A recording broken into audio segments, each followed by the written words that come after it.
If you aren't changing these settings on your new TV, then you aren't getting anywhere close to the best picture quality or viewing experience it's capable of. So, in just a matter of minutes, we're going to have your TV looking and working its absolute best.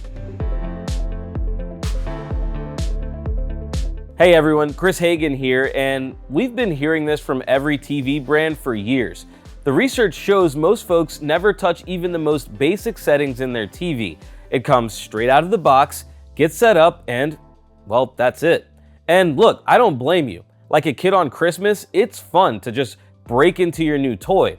But it is a shame that most don't take the time to make a few easy changes, because with just a few minutes of clicking some buttons, you can transform how your TV's picture looks and make it easier to use. Today, we're gonna show you 7 settings you need to change on your Samsung TV to get the very best picture, no matter what your preference might be, and exactly how to do it step by step. The first thing you need to know is that all TVs now ship with an eco setting turned on by default.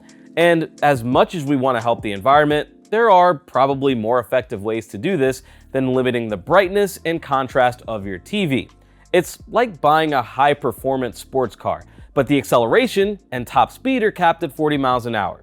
So, on a Samsung TV, what you want to do is press the settings button on your remote, go to All Settings, then navigate down to General and Privacy, then Power and Energy Saving, and toggle Energy Saving Solution off. And while you're here, go ahead and turn off brightness optimization as well. You should know that many TVs now come with optical sensors that can detect how bright your room is and how warm or cold that light may be. The TV then adjusts the picture automatically, supposedly optimizing brightness and color temperature accordingly.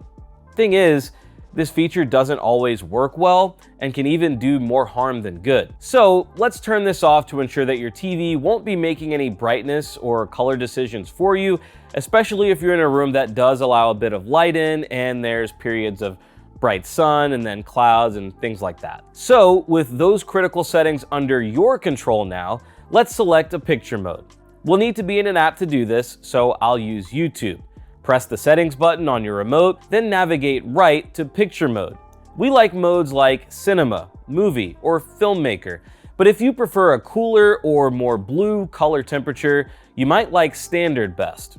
We suggest staying away from things like vivid, labeled dynamic in Samsung, or sports, as these tend to juice things up a bit too much and look harsh and blown out. Next, you want to set the brightness of your TV to what you like. Some folks like a brighter setting for watching during the day, while others don't need as much brightness if they watch mostly at night. If you do a little bit of both, you can set different brightness levels for 2 different picture modes and switch between them as you like. The trick here is to recognize that sometimes you'll be watching SDR or standard dynamic range content, while other times you may be watching in HDR, high dynamic range, and you'll want to set the brightness for both. So, on a Samsung TV within any app not playing a video yet, set the brightness for SDR content by going into your Settings quick menu, then navigate right to Picture Setup or Brightness, whichever one you see. There, you'll find your brightness, obviously, and you can adjust it to your liking. You can also go into the All Settings menu, then Picture, then Expert Settings, and do the same. Now for HDR, we just need to play some HDR content. This could be a show on Netflix or a YouTube video. I'll use one of our preferred YouTube channels run by Eugene Belsky, who produces beautiful HDR content. You just need to make sure that whatever you're using is indeed in HDR, which should be in the description. I'll press the settings button on the remote, then navigate to brightness or picture setup. And you'll notice I had my SDR brightness at 39 and HDR maxed out to 50. I'll have more on that in a moment. There is also one more thing you can do to make your Samsung TV even brighter if you want. That would be the local dimming setting. You get to it by pressing the settings button on your remote, then selecting all settings, then picture, then expert settings, and navigating down to local dimming. Now you can experiment with this by turning it to low, standard, or high. Set to low, the brightness will be lower, but you will get less blooming and halo around bright objects on dark backgrounds. but set to standard or high, you'll get more brightness from your TV, which can be great for watching during the day. Once you've adjusted local dimming, go back to that HDR content we were playing and check your brightness. Notice that it's probably turned all the way up. We recommend keeping it this way so that all the little bright highlights have lots of sparkle. But if it's too much for you when watching at night, you can go ahead and turn it down here. Finally, let's talk about motion smoothing. Some people like it, but some feel like it makes everything look weird or fake or like a soap opera.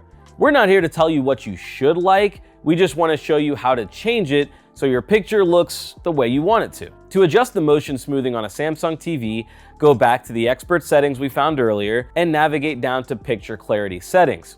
Now you can turn this off entirely, or you can reduce how severe the effect is by turning blur reduction and judder reduction down to a lower setting. Experiment with this a little bit and you may find you don't want it for movies, but you actually like how it makes your TV look for sports. The decision is in your hands because you just took a few minutes to customize your TV and get the most out of it.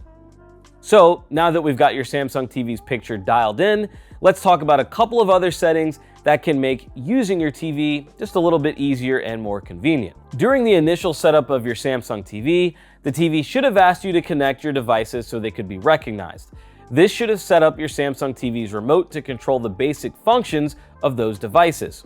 But if you skip that part, or if you've added a new device since then, or if you're just having trouble with the TV turning your stuff on or off, you should know about the HDMI-CEC setting. On a Samsung TV, this is called AnyNet Plus with HDMI-CEC in parentheses. You get to it by clicking the settings button on your remote, then navigating down to connection, then external device manager. And now you can turn it on or off.